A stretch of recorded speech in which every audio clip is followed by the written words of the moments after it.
టాపిక్‌లోకి వెళ్ళబోయే ముందు దయచేసి మీ విలువైన కామెంట్‌ని అయితే తెలియజేయండి. పవన్ కళ్యాణ్ గారు ఆయన సోదరుడు నాగబాబు గారికి పదవి ఇవ్వడాన్ని మీరు సమర్థిస్తున్నారా? మీ అభిప్రాయాన్ని కామెంట్‌లో తెలియజేయండి. చలో టాపిక్‌లోకెళ్దాం. ఆంధ్రప్రదేశ్ డిప్యూటీ సీఎం పవన్ కళ్యాణ్ గారి సోదరుడు, జనసేన పార్టీ నాయకుడు నాగబాబు గారికి AP green executive committee chairman పదవినైతే ఇవ్వడం జరిగింది. దీంతోటి కొంతమంది నాగబాబు గారి మీద విమర్శలేస్తారు. అదేవిధంగా పవన్ కళ్యాణ్ గారి మీద విమర్శలు చేస్తారు. అయితే ముఖ్యంగా దువ్వాడ శ్రీనివాస్ అనే వ్యక్తి నాగబాబు గారిని ఉద్దేశిస్తూ, అదేవిధంగా డిప్యూటీ సీఎం పవన్ కళ్యాణ్ గారి ఆ డిప్యూటీ సీఎం పదవిని ఉద్దేశిస్తూ కామెంట్స్ అయితే చేయడం జరిగింది. అసలు ఆయన ఏం కామెంట్ చేసిండు, నాగబాబు గారికి పదవి ఇవ్వడం తప్ప అసలు నాగబాబు గారికి ఇచ్చిర్రు, ఉత్తగానే ఇచ్చిర్రా, అసలు ఏంది కథ అనేది పూర్తిగా మాట్లాడుకుందాము. మాట్లాడుకోబోయే ముందు మనోడు ఏం మాట్లాడింది ఒకసారి వినుర్రి, విన్న తర్వాత మాట్లాడదాం. చలో. ఈ నాగబాబు వెళ్ళి హైదరాబాద్ లో ఉంటాడు, తెలంగాణలో. ఈ నాగబాబు వచ్చేమో ఆంధ్రప్రదేశ్ లో క్యాబినెట్ హోదా అట. ఎలా ఇస్తారబ్బా క్యాబినెట్ హోదా?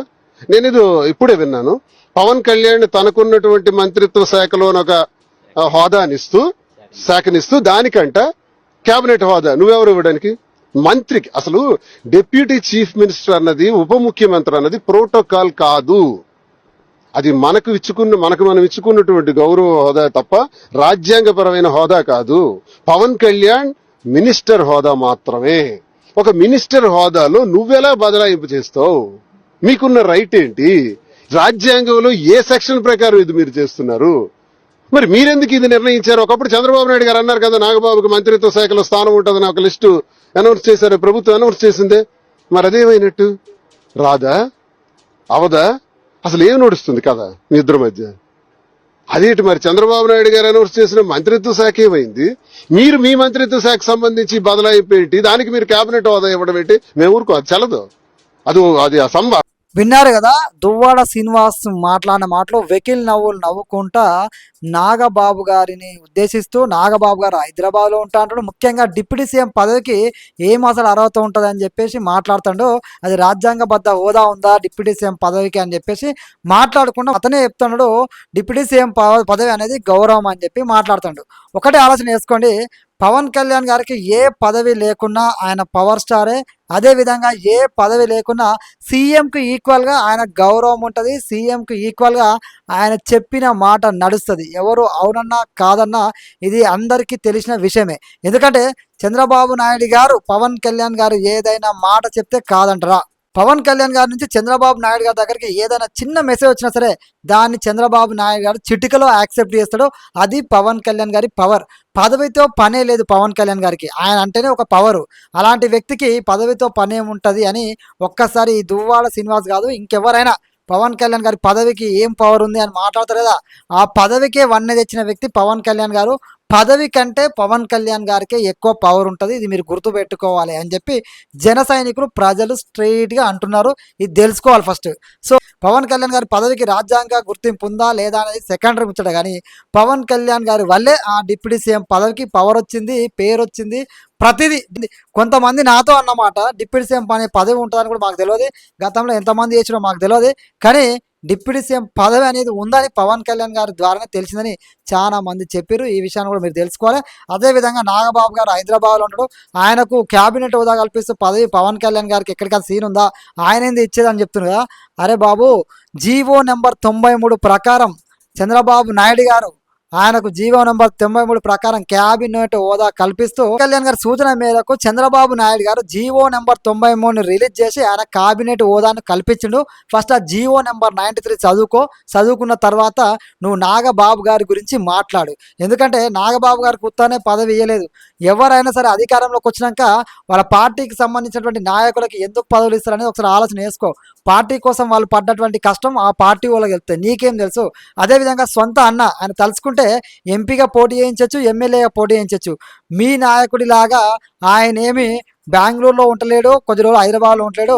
ఆయన హైదరాబాద్లో ఉంటూ ఆంధ్రప్రదేశ్కు తరచూ వెళ్తూ ఉంటాడు. ఆంధ్రప్రదేశ్కి ఎప్పుడు ఏ అవసరం ఉన్నా అక్కడే ఉంటాడు, ఏ పని ఉన్నా అక్కడే ఉంటాడు. ప్రజల కోసం ఇప్పటికీ తిరుగుతుండు నాగబాబు గారు. ఈ విషయాన్ని నువ్వు తెలుసుకోవాలి.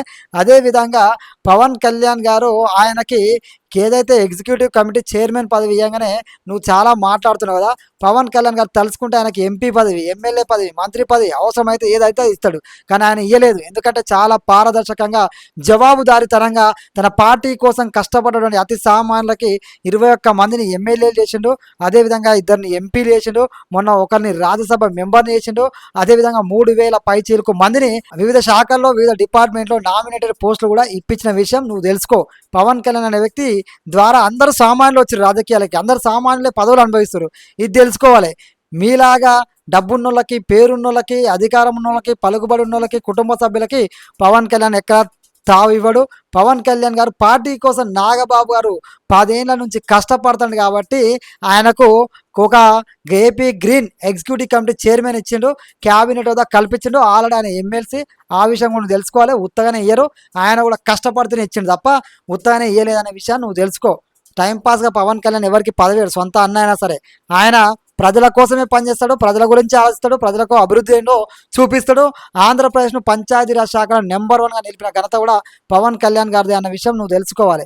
ఆయనకు ఉత్తనే పదవి వేయలేదు. జీవో నెంబర్ 93 ప్రకారం చంద్రబాబు నాయుడు గారు పవన్ కళ్యాణ్ గారి సూచనల్ని పాటిస్తూ ఆయన క్యాబినెట్ హోదాని కల్పించింది. ఇది తెలుసుకోవాలి. నాగబాబు గారి నుంచి మాట్లాడే వాళ్ళందరూ ఫస్ట్ చంద్రబాబు నాయుడు దగ్గరికి వెళ్ళి నాగబాబు గారి క్యాబినెట్ హోదా ఎందుకు ఇచ్చారని అడగండి.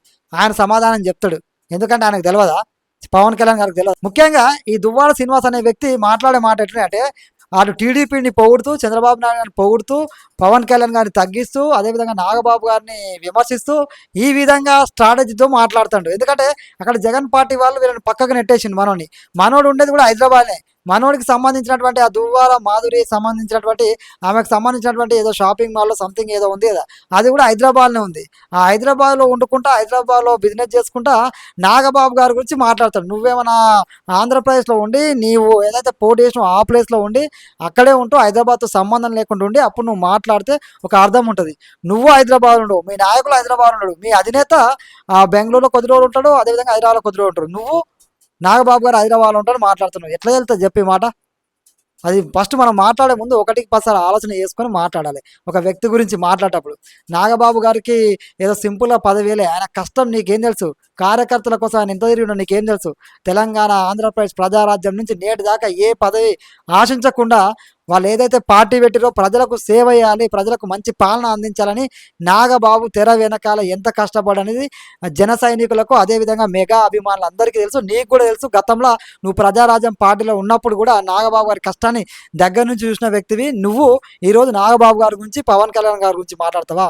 ఫస్ట్ నీది నువ్వు చక్కగా చూసుకో.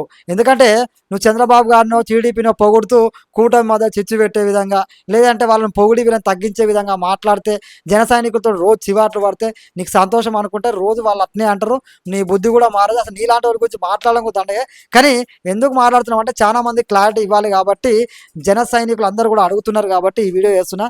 జీవో నంబర్ 93 ద్వారా చంద్రబాబు నాయుడు గారు ఏదైతే ఏపీ గ్రీన్ ఎగ్జిక్యూటివ్ కమిటీ చైర్మన్గా క్యాబినెట్ హోదా నాగబాబు గారు కల్పించిందో, ఈ యొక్క అడవి శాఖ, పర్యావరణ శాఖ ఆధ్వర్యంలో శాఖ ఉంటుంది. వీటన్నింటికి చైర్మన్గా పవన్ కళ్యాణ్ గారు ఉంటారు, ఎగ్జిక్యూటివ్ చైర్మన్గా నాగబాబు గారు ఉంటారు, అదేవిధంగా వైస్ చైర్మన్ కూడా ఆయన వ్యవహరిస్తాడని చెప్పి మీకు తెలియజేస్తున్నా. ఈ విషయం తెలుసుకున్న తర్వాత మాట్లాడితే బాగుంటుంది. నాగబాబు అనే వ్యక్తికి కాదు, ఎవరికైనా పార్టీలో ఆ పార్టీ కోసం కష్టపడ్డటువంటి వ్యక్తులకి పదవి ఇవ్వాలా వద్దా అని డిసైడ్ చేసే రైట్ పవన్ కళ్యాణ్ గారికి ఉంటుంది. ఇంకోటి, పవన్ కళ్యాణ్ గారికి రాజ్యాంగబద్ధ హోదా ఉందా డిప్యూటీ సీఎం అంటే? అంతకు మించిన హోదా చంద్రబాబు నాయుడు గారు ఇచ్చిన, అంతకు మించిన హోదా పవన్ కళ్యాణ్ గారి పేరులోనే ఉంది. ఆయన పేరులోనే పవర్ ఉంటుంది.